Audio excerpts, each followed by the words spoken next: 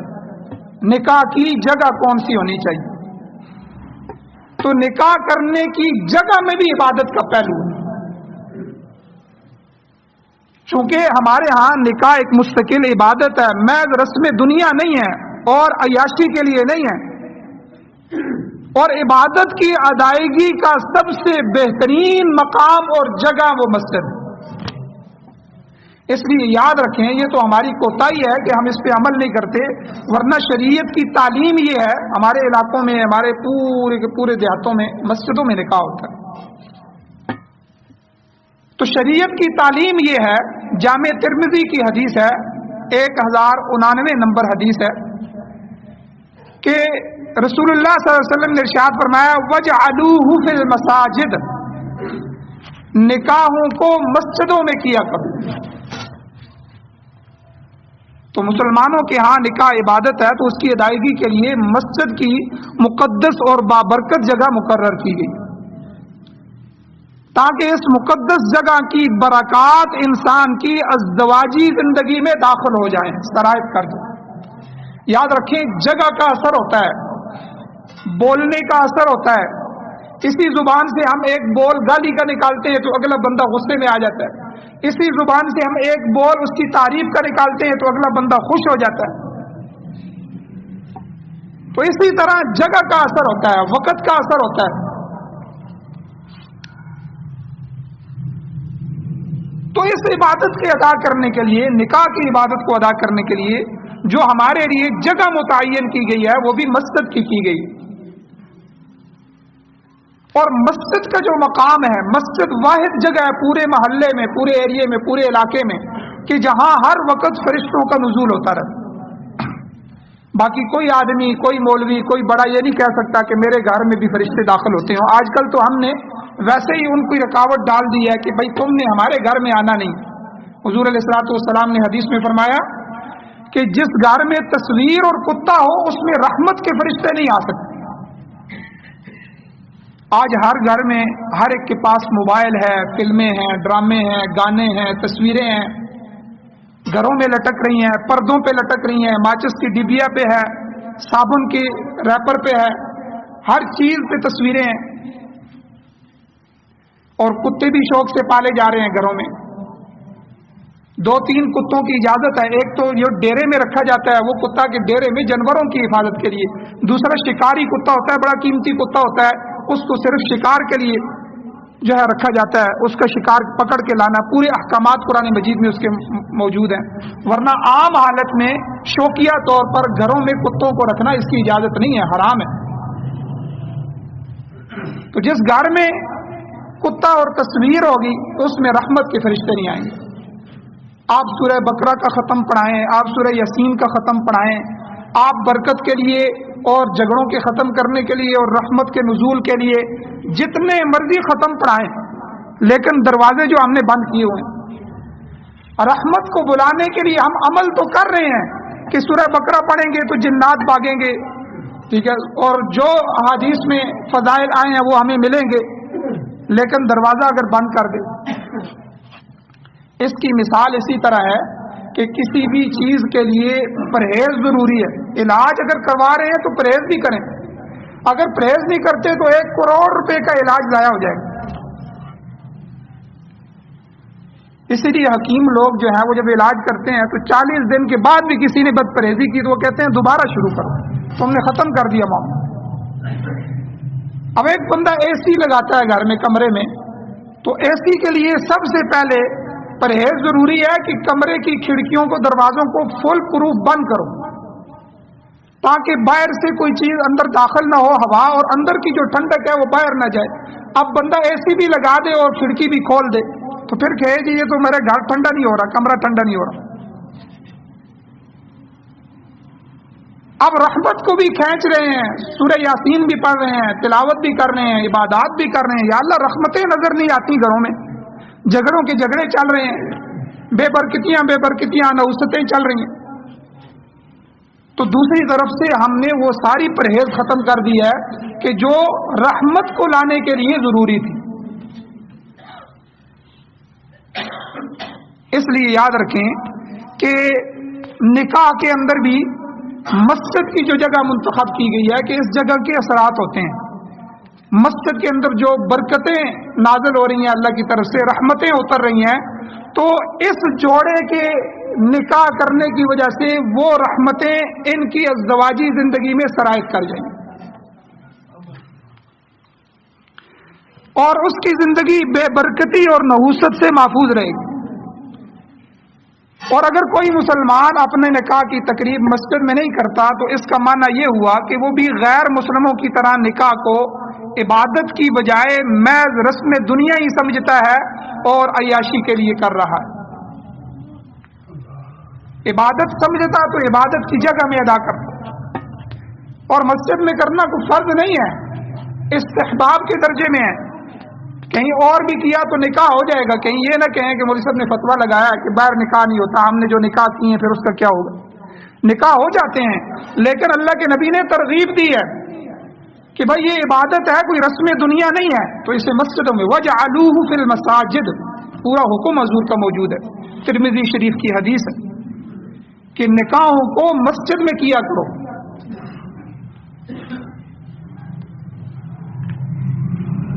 یہ تو جگہ کے لحاظ سے عبادت ہے نکاح، اور نکاح کا جو خطبہ ہے اس میں بھی عبادت کا پہلو موجود ہے. نکاح کے انعقاد کے وقت جو خطبہ پڑھا جاتا ہے اس میں سب سے پہلے قرآنی آیات پڑھی جاتی ہیں، پھر احادیث مبارکہ پڑھی جاتی ہیں، پھر اللہ کے نبی صلی اللہ علیہ وسلم پر درود و سلام پڑھا جاتا ہے، اور پھر آخر میں اللہ سے دعا کی جاتی ہے. تو یہ تمام چیزیں جو ہیں یہ برکت والی، قرآن کی آیات بھی برکت والی ہیں، قرآن سارا برکت والا ہے، اللہ کے نبی کے فرمان بھی برکت والے ہیں, اللہ کے نبی پہ درود و سلام بھی برکتوں کو کھینچنے والا ہے. پھر اللہ سے اس جوڑے کے لیے, ان کی نسل کے لیے, ان کے خاندانوں کے لیے اللہ سے مانگنا, دعا کرنا, یہ بھی اللہ کی عبادت ہے. تو نکاح کے خطبے میں اتنی عبادتیں داخل ہو گئیں. تو اب یہ خطبہ ہے, خطبہ بھی کوئی واجب فرض نہیں ہے, سنت ہے نبی علیہ السلام کی. جس طرح نماز کی سنتیں ہیں وہ بھی تو ضروری ہوتی ہیں نماز کی سنتیں, لیکن فرض کے درجے میں نہیں ہوتی. تو اسی طرح نکاح کے ساتھ خطبہ بھی ضروری ہے, لیکن وہ سنت کے درجے میں ہے, فرض واجب کی نہیں ہے.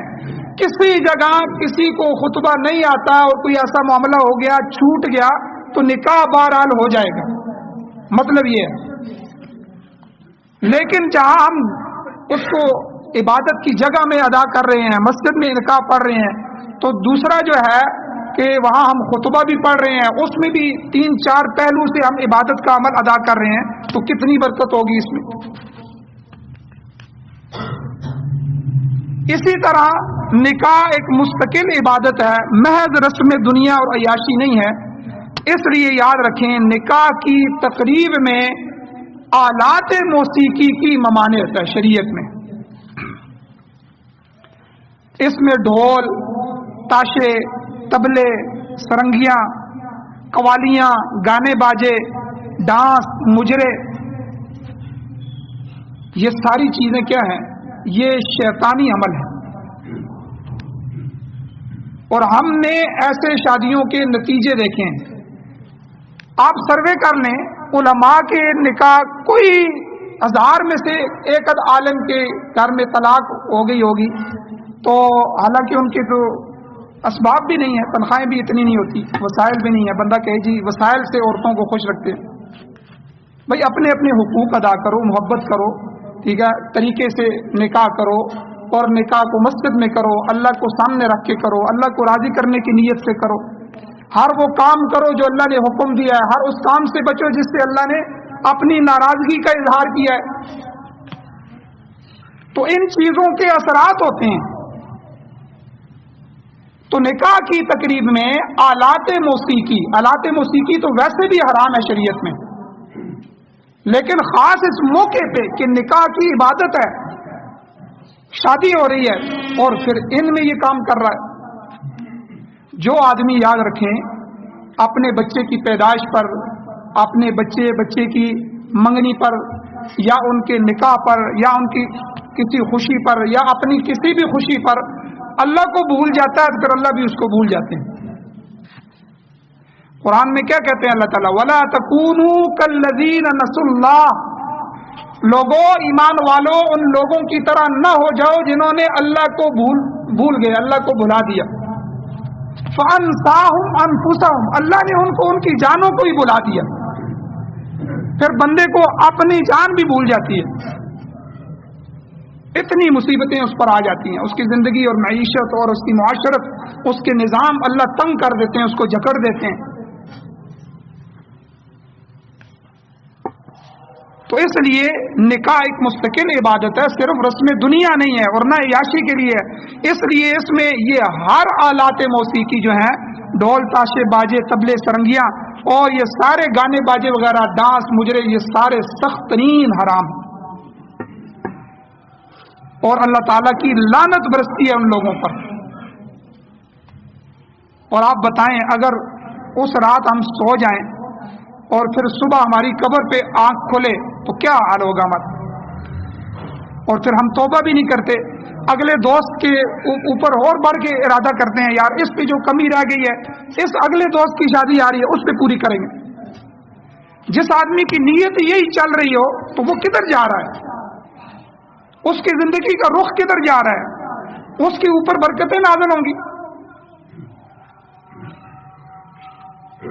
تو اس لیے یہ چیزیں بھی کسی کی تقریب کے, نکاح کی تقریب میں ہوں تو اس کا معنی یہ ہوا کہ وہ مسلمان جو ہے نام کا ہے, لیکن غیر مسلموں کی طرح نکاح کو عبادت نہیں سمجھتا, محض رسم دنیا سمجھتا ہے اور عیاشی کے لیے کر رہا ہے, اس کو عیاشی سمجھتا ہے. اسی طرح نکاح میں ایک اور چیز یاد رکھیں, نکاح ایک مستقل عبادت ہے, تو اس میں پاکیزہ چیزیں استعمال ہونی چاہیے. کھانے پینے میں کھانے کی چیزیں حلال ہونی چاہیے، پینے کی چیزیں حلال ہونی چاہیے۔ اگر کسی کے مسلمان کے نکاح کی تقریب میں کھانے اور پینے کی چیزیں حلال نہ ہوں بلکہ حرام ہو، جیسے نکاحوں میں شراب وغیرہ چلتی ہے اور پتہ نہیں کیا کیا معاملات ہوتے ہیں، تو یاد رکھیں اس کا معنی اب یہی ہوا کہ یہ آدمی ہے تو مسلمان، کلمہ پڑھنے والا ہے، لیکن غیر مسلموں کے نقش قدم پہ چل رہا۔ اور اسی طرح نکاح کے اندر ایک مستقل عبادت ہونے کی وجہ سے جہاں ہم نکاح میں اپنا خیال رکھتے ہیں وہاں دوسروں کا بھی خیال رکھنا چاہیے کہ میری عبادت کی وجہ سے دوسرے کی راحت میں خلل نہ آئے۔ اب میں قرآن کی تلاوت کر رہا ہوں، 5 بندے سوئے ہوئے ہیں اور میں اتنی اونچی آواز سے کر رہا ہوں، ان کو تکلیف ہو رہی ہے، تو میری عبادت تو وہ اللہ کی رضا کے لیے نہ ہوئی، وہ تو اللہ کی مخلوق کی تکلیف کا سبب بن رہی ہے۔ اسی لیے آپ دیکھیں کہ بیت اللہ کے اندر حجر اسود کے سامنے اس کو بوسہ دینا کتنی بڑی سعادت ہے، اور عمرہ کرنے والوں کے لیے حکم بھی ہے کہ وہ ہر چکر میں اس کو بوسہ دیں۔ لیکن جب رش ہو جائے اور آپ کا آگے بوسے میں بڑھنے کے لیے ہجوم اور بھیڑ میں سے دھکا دے کے گزرنا پڑے اور کئیوں کو تکلیف دے کے گرا کے گزرنا پڑے، تو اس کے متبادل اللہ تعالیٰ نے استلام رکھ دیا کہ آپ دور سے استلام کریں حجر اسود کو اور بوسہ دیں، وہ آپ کا بوسہ ہی شمار ہوگا اللہ کے ہاں، کیونکہ میری عبادت کی وجہ سے کسی کی بے احترامی بے اکرامی نہ ہو۔ تو اسی طرح مسلمان کے نکاح کی تقریب میں اگر اپنی خوشیوں کو دیکھ رہا ہے لیکن دوسروں کی رات نہیں ہے، ساری ساری رات کنجر خانہ لگایا ہوا ہے، بھئی گناہ کرنا ہے تو تم کرو نا، جہنم میں جانا ہے تو تم جاؤ، نسلیں برباد کرنی ہے تو اپنی نسل کو برباد کرو نا، پورے محلے کو کیوں کرتے ہو؟ کتنے غریب لوگ، کتنے بیمار لوگ بد دعائیں دیتے ہیں۔ خود مجھے انہوں نے کہا استاد جی ساری رات میری بچی بیمار رہی، ایک اس کی وجہ سے ہم جاگتے رہے ہیں اور دوسرا یہ تکلیف رہی، پورا محلہ اور کتنے کتنے دن۔ اب کیا رحمتیں اتریں گی آپ کے گھروں پہ، میرے گھروں پہ، اگر میں یہ کام کرنا شروع کروں۔ تو شادی کے اندر یہ ایک عبادت ہے نکاح، تو میں نے عبادت میں یہ رنگ بھی بیان کیا ہے کہ میری عبادت کی وجہ سے کسی دوسرے اللہ کی مخلوق کو تکلیف نہ ہو۔ حجر اسود کے بوسے میں بھی اللہ نے متبادل رکھ دیا کہ اگر وہاں دھکا دے کر تمہیں پہنچنا پڑے تو دھکا مت دو، تیرے لیے اس بوسے کی جگہ میں نے استلام رکھا ہے، استلام کر لو تو یہی سمجھ لوں گا کہ تو نے میرے حجر اسود کو بوسہ دیا۔ تو اس لیے میرے بھائیو اس میں ایک یہ بھی خیال رکھنا چاہیے کہ ہماری وجہ سے کسی کو تکلیف نہ ہو، ورنہ بد دعائیں ہیں اور بد دعاؤں کا اثر جو ہوتا ہے وہ کوئی اچھا نہیں نکلتا، اس کا نتیجہ اچھا نہیں ہے۔ اور اسی طرح نکاح رسولوں کی مبارک زندگی کا مبارک طریقہ ہے قرآن مجید میں، بلکہ حدیث میں جامع ترمذی کی حدیث ہے، 1080 نمبر حدیث ہے، عن ابی ایوب رضی اللہ تعالیٰ عنہ قال، ابو ایوب انصاری رضی اللہ تعالیٰ عنہ کی روایت ہے، وہ فرماتے ہیں کہ قال رسول اللہ صلی اللہ علیہ وسلم، حضور علیہ الصلوۃ والسلام نے ارشاد فرمایا کہ اربع من سنن المرسلین، 4 چیزیں رسولوں کی طریقے پہ ہیں، رسولوں کی سنت ہے۔ الحیا، پہلی چیز حضور نے فرمایا حیا، مسلمان حیادار ہونا چاہیے، مسلمان کی آنکھ میں حیا ہونا چاہیے، اور اس کی آنکھ کا اور دل کا حیا اس کے کردار سے ٹپکنا چاہیے، نظر آنا چاہیے یہ حیادار آدمی جا رہا ہے۔ اللہ کے جتنے رسول اور پیغمبر آئے ہیں سارے کے سارے حیادار، اور ایک حدیث میں جس کا مفہوم ہے حضور نے فرمایا کہ اللہ خود حیا والے ہیں۔ تو سب سے پہلی چیز حضور نے فرمایا الحیا، اور دوسرا فرمایا والتعطر، عطر استعمال کرنا، خوشبو استعمال کرنا، یہ سارے پیغمبروں کی سنت رہی۔ اپنے بدن سے، مسلمان کے بدن سے بھی کسی کو تکلیف نہ پہنچے۔